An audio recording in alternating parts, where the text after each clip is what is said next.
Hello, I'm Patrick. And I'm Tony. Welcome to Cave of the Cross Apologetics, where we are blowing off the dust to our books that we should be reading. And I think Tony is going to be the angel for this one. I'll be the demon. So that's how we're going to answer what is evil. That is the book that we're covering, A Defense of God's Sovereign Glory by Scott Christensen. And so we're in the middle of Chapter 3, Probing the Darkness, where we've kind of defined terms like evil and good and talked about two different strains. So a moral evil, something that's person-oriented that we can do or that other people can do.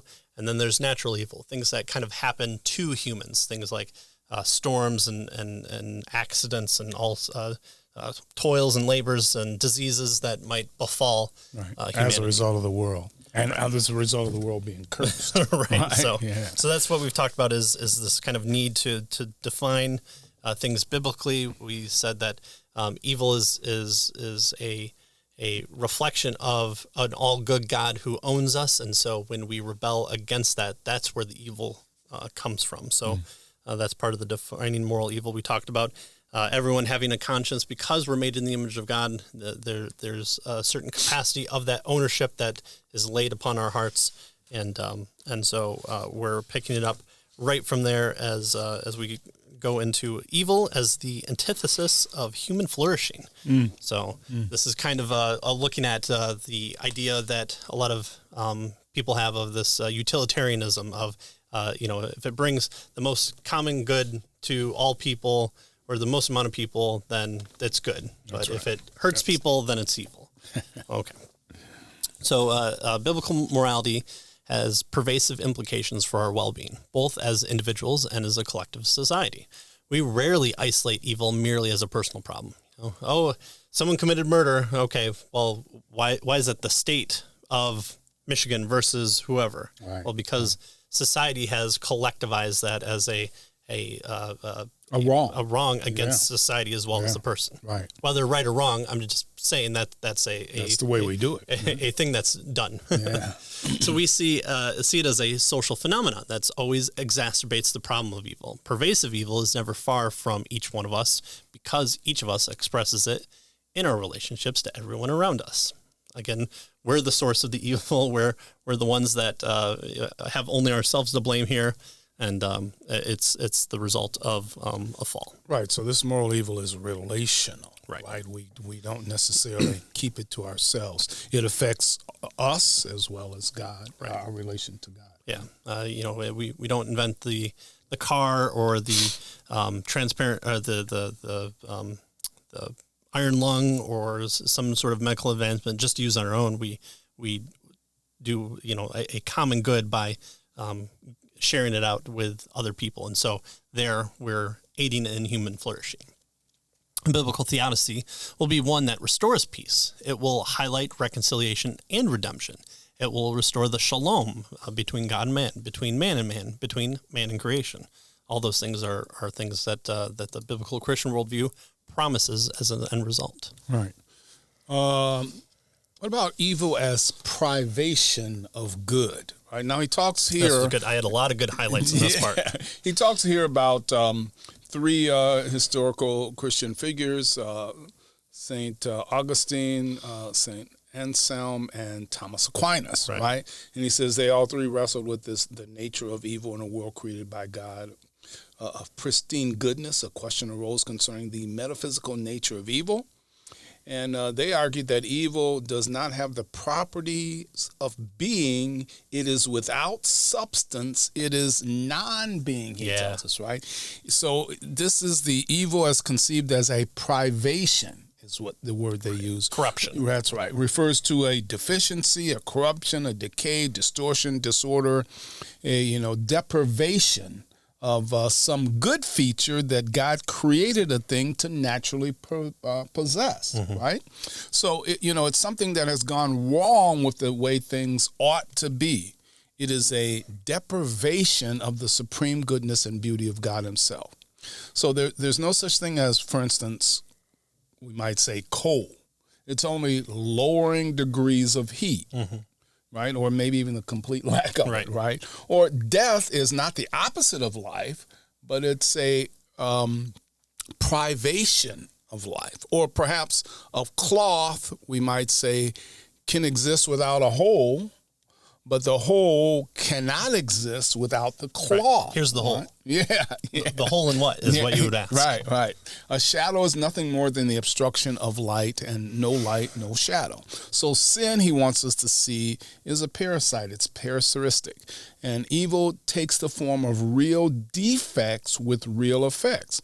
But it gets its power to do anything at all from the reality of the good things that it deforms. So notice, we're not saying that evil doesn't exist, or it's nothing. Nothing. It has non-existence. No. It's a privation in terms of it's a deficiency in what is good, right? The corruption of what is good. And thus, God cannot be the creator that is the efficient cause of evil.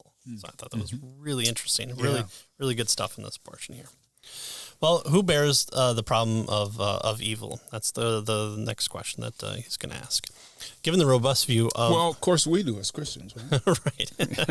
Given the robust view of good and evil and God that biblical Christianity promotes, one is tempted to suppose that Christians bear the greatest burden. Of course. You know, you Christians always talking about, sin this and God this and the ultimate God's supposed to be all good. And, where does evil come from? Right? Kind of stuff. Gross. Right?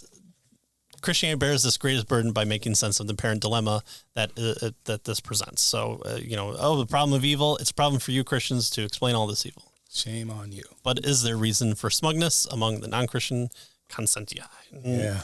Maybe not. Maybe not. Right? So again, as we talked about, it's the problem of evil. So we understand evil. We have to figure out what the problems that it causes are and have classifications for that and understanding of how to negate those. But then for the non-Christian, you have a problem of evil. Okay, can you tell me what evil is so that I can have a problem with it? Yeah. Well, hold on a second. That's what I don't like. That may be hard. Okay, well, fine. Chocolate ice cream. Always chocolate ice cream. So it says moral nihilism or moral realism. That's kind of the positions that the non-Christian can take, right?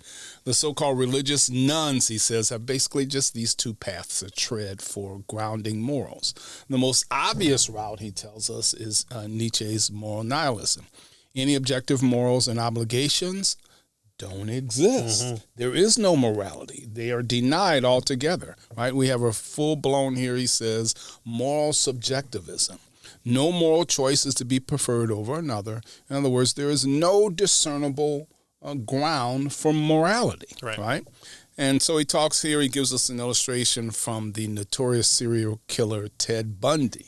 Yeah. And he kind of clearly expresses the logic of embracing this particular view. We covered exactly this quote in Mitch Stokes' How to Be an Atheist, when he kind of brought this factor up too.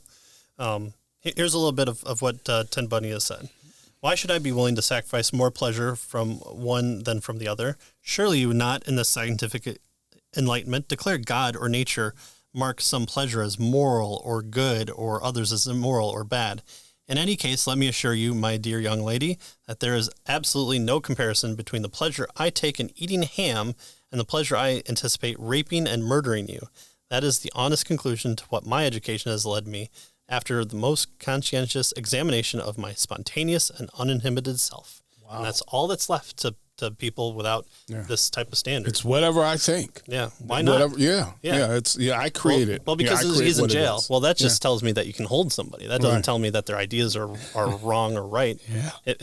If he takes this to a full-on conclusion and eats everybody, we might have an issue at some point, but that's just for continuation of species. But species have stopped continuing. We hunted animals to extinction. The bison is pretty much extinct. The dodo bird is only in museums as carvings. So there's some remedy between animals and humans that we find fault with at some point. Yeah. So notice we can say we don't like what he does. Yeah. But who does he have obligations to if there's no God, right? Why would he have obligations to people to do anything toward us, right? He can do whatever he wants to do. Now, again, we may not like it, but so what, right? We don't like chocolate ice cream, right? We don't like a lot of things, right? Ice cream, people ice cream.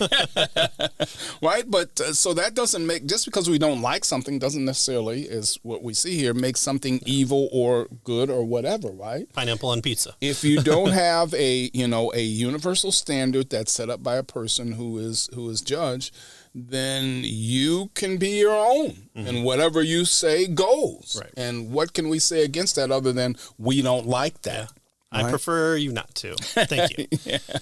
So the vast majority of self-conscious, non-Christian, non-theistic thinkers obviously would be appalled by the the arguments for moral nihilism that Bundy makes. Right?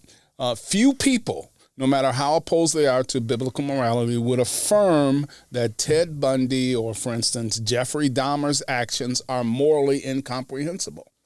So notice, we're not saying that unbelievers can't know what is morally right or wrong and can't do what is morally right or wrong, right? We're clearly, the vast majority of the people would say this man, what he's done is wrong. In fact, is evil, right? So we're not saying that's the position of the unbeliever, right? That they can't do or know evil or good. Right. But by what standard? Yeah. By what standard are you able to call something good or evil? And why does that sense that you have or that knowledge that you have, why is it opposed to me? Like, even say that, this is the biggest human flourishing. Why should I care about human flourishing? Okay, sure, maybe it affects me. I might live a 10% better life, but I just don't want to. Yeah. So why should I do anything at all? Yeah. Yeah. So most of them then kind of reject this nihilism that Nietzsche has kind of helped us to understand, that it seems like atheism has to be associated with, right? Yeah. And a lot of people find good solace in Nietzsche and especially in college when you first learn about it, and the Übermenschers and the might of the will, and so there you all that you have left is not good, evil, it's the might of the person to drive that forward. The Alexander the Greats of our time, Superman. Yeah. So and even within Superman, he had his Jor-El crystal telling him, "You shall be a god as among them." And then you needed Jonathan Kent to hone him in and adopt him and say, "No, you're also human, even though you come as an alien person. Yeah, you're still my son." So it's just neat to see that. So I had to get my nerdy bit in there, so that this is mine. And so what we need to see here is that Christensen is saying that most philosophers, even unbelieving philosophers, reject this kind of nihilism that we see here. Yeah, right? But it seems to be they reject it because they don't want it to be, rather than it's more in line with the other one. We know that's just society talking, because society drives everything then. We just have societal standards. So what's the other one? Well, this explains why most secularists insist on traveling down the moral path of a moral realism. This is the idea that moral judgments are grounded in objective truth values or standards that are independent of the person making such value judgments. Right. So this is, I think, an important concept, right? This idea of independence. So what do we mean by, that these are objective truths? Well, we mean that they're independent of what I believe, or perhaps what my culture or society believes, right? They are true regardless of what we believe, right? That's what we mean by objective. So, I like to use the illustration of, the tallest mountain above sea level, right? Mount Everest. Well, notice that's the tallest mountain on Earth above sea level. What if I don't believe that? Well, it's regardless of what I believe, it's objectively true. Well, what if my culture doesn't believe that? Doesn't matter. It's objectively true. It's true independent of what I believe. And so the point he's trying to make here, that realism says, is that there are some independent, objective moral truths that exist. That's the realist position, right? And he says he's suggesting here that most secularists, right, unbelievers, hold to that kind of position. Oh, but you're being circular, because in order to understand that, you have to have language, and language is cultural, and so therefore you can't have language or objective truth. So it's all circular. All you presuppositional language people are circular, and that's where you belong, out there. Okay. So such objective moral standards must be transcendent. It must be timeless, invariant, and universal. And herein lies the dilemma. How do you ground such moral judgments if God doesn't exist? Right. What do you point to that is timeless, invariant, and universal? On the other side of Mars or in your backyard, murder is wrong. The taking of a life for someone who didn't transgress upon you or deserve it, why is that wrong on any planet or on any timeline that you're on? All right. So we have these two positions that the secularists can take. They can say, morality really doesn't exist. There's no such thing as good and evil. It's all subjective. It's whatever people think, whatever people feel, that kind of stuff, which most reject. Or they can say, no, morality is objective. It's the moral truths exist independent of us, and and that's why we have to obey them, right? And so he says the fact is that many atheist thinkers are flummoxed by the tension that exists between the logical bent toward moral nihilism, right? If indeed there is no God and therefore nothing matters, then the logical thing says, well, nothing matters and there's nothing good or evil. It's just whatever I think, right? So the tension between the logical bent toward moral nihilism that atheism leads to and the desire to retain some reasonable moral standards, right? Many, he says, waffle between moral realism and moral subjectivism.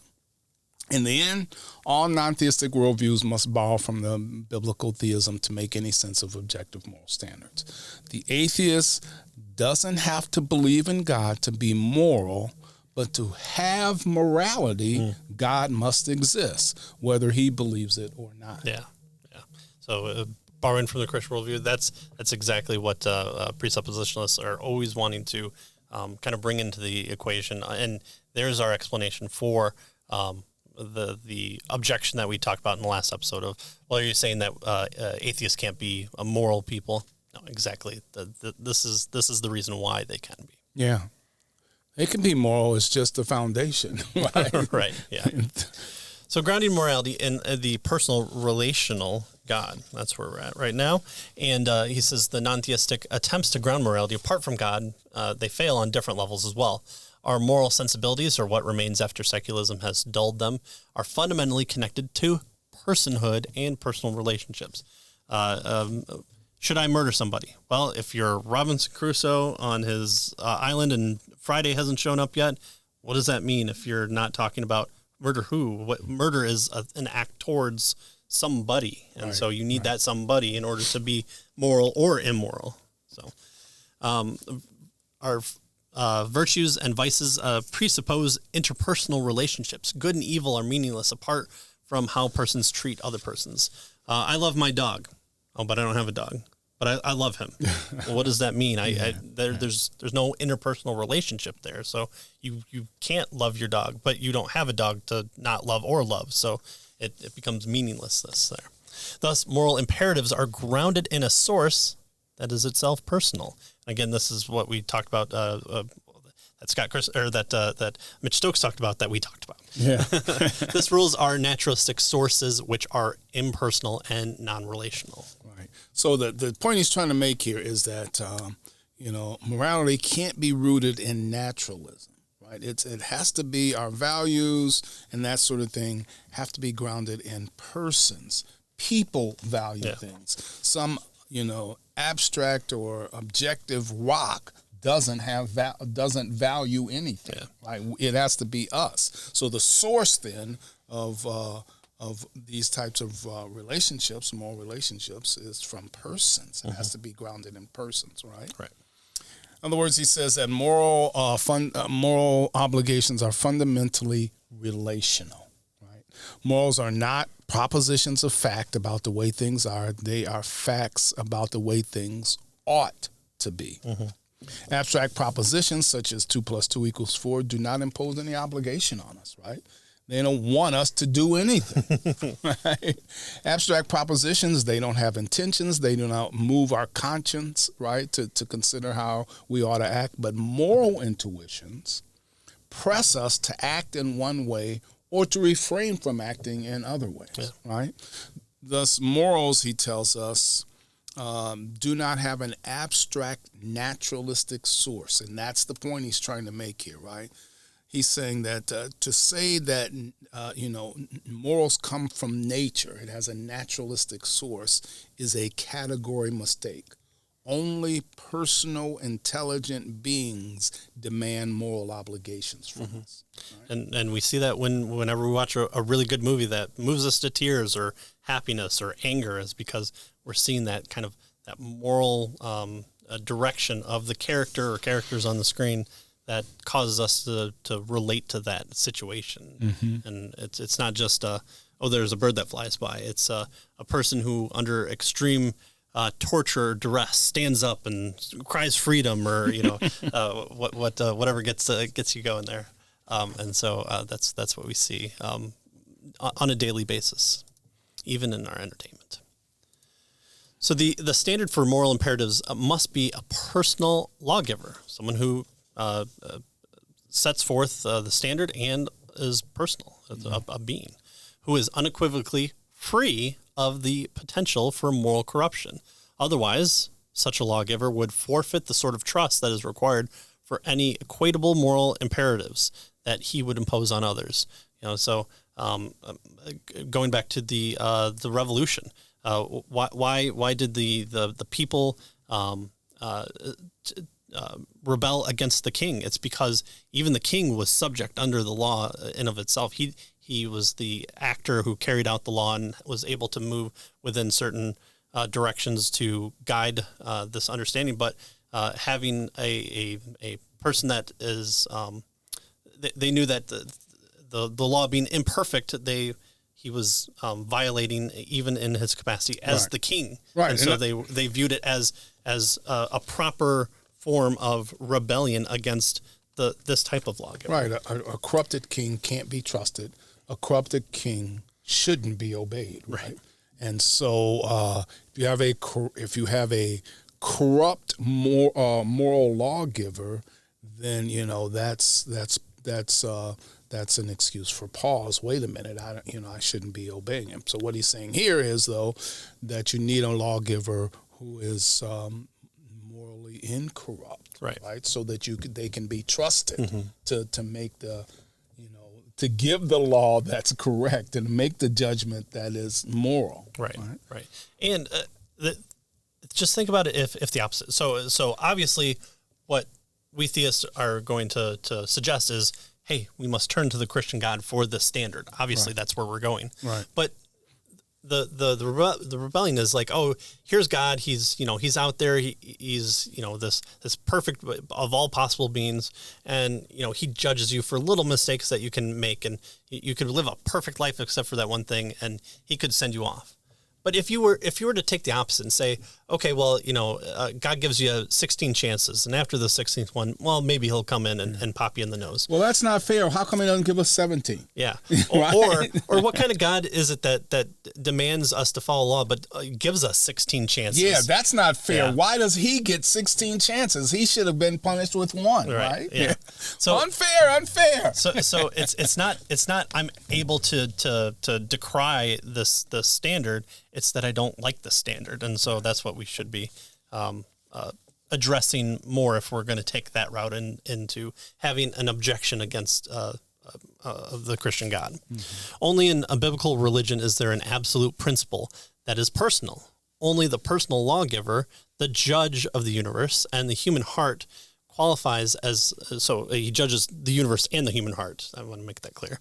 He justifies as the supreme exemplar of righteousness, justice, truthfulness, and love, and he's able to make beings for the good and for destruction so that he can show this type of character to his creation. Yeah. He's able to do that because he's made us, he owns us, he's able to dictate how the universe exists when you drop a pencil from the table or above the table onto the table, and he's also to tell you love your neighbor as yourself, don't cheat on your wife, and also do good works. Yeah, good. Yeah.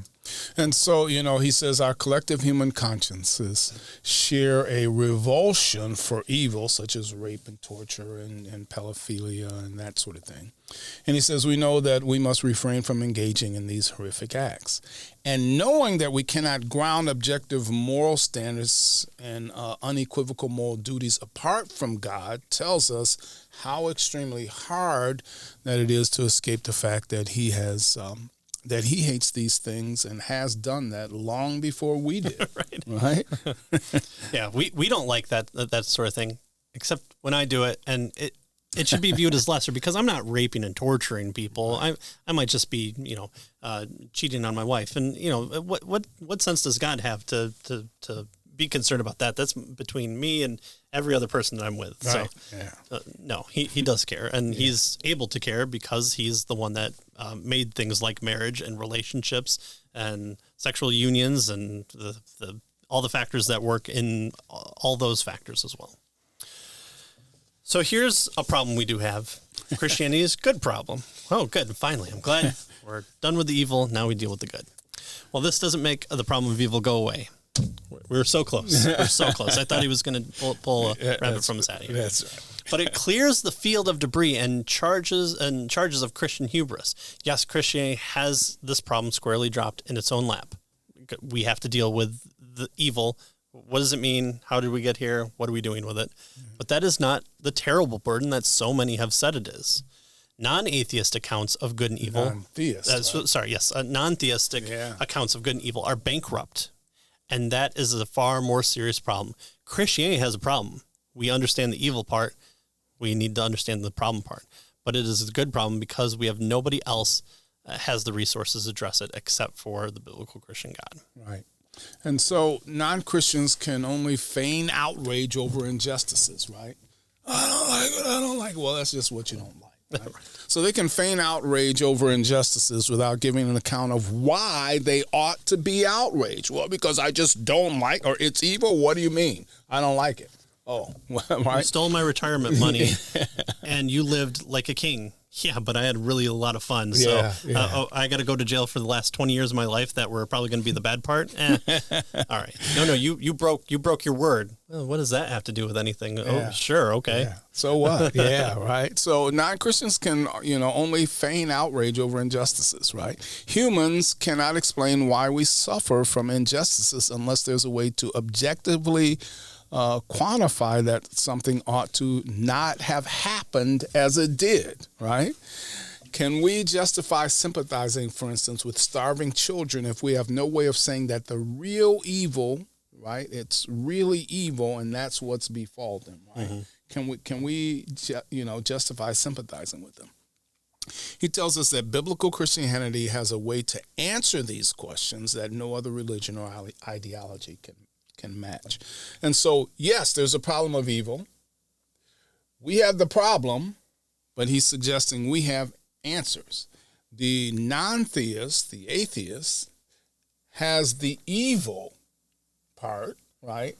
And explaining that, and they don't have the answers, right? So that's the conundrum that he puts them in this particular situation, right? Where does evil? What is evil? What does it come from? Why does it exist? And that sort of thing. Yeah, just everything's societal, and we have the icky factor because society has bred us to do that. Except for the people that don't, or live in different parts of society, or come to the same conclusion in different parts of the world in different societies.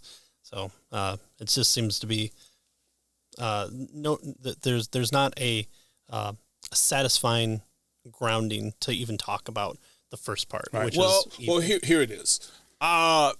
It's human flourishing. Anything that's against human flourishing is evil. Yeah. Of course, the question is, why is that? Or what is human flourishing? Like this factor of so the Industrial Revolution happens, and we bleed the entire world of oil and pollute it all in the air. We flourish there. But now it's 7 generations later, global warming, and we've run out of resources, and we've put into stocks what capital goods what aren't sustainable. We're not flourishing anymore. Right. So which was one was the evil? Was it evil now? Yeah. When? Yeah. What do we mean by evil? Yeah. Right. And so that's a good point for the rest of this chapter, is that we didn't cover everything. We couldn't cover everything unless we want to spend probably 5 episodes in this chapter. And so 2 is pretty good. So in this, he talks about the trouble that we have in quantifying and qualifying human flourishing, and also things like the need for God to be a Trinity to help to understand the problems of good and evil. I thought that was really good in here as well, that I've seen in other books, but that is done here as well. So if you liked what you heard from us, we were only reading his words and putting our own spin on it in a way that changes it for the better. So that makes you flourish, and so it was good. That's right.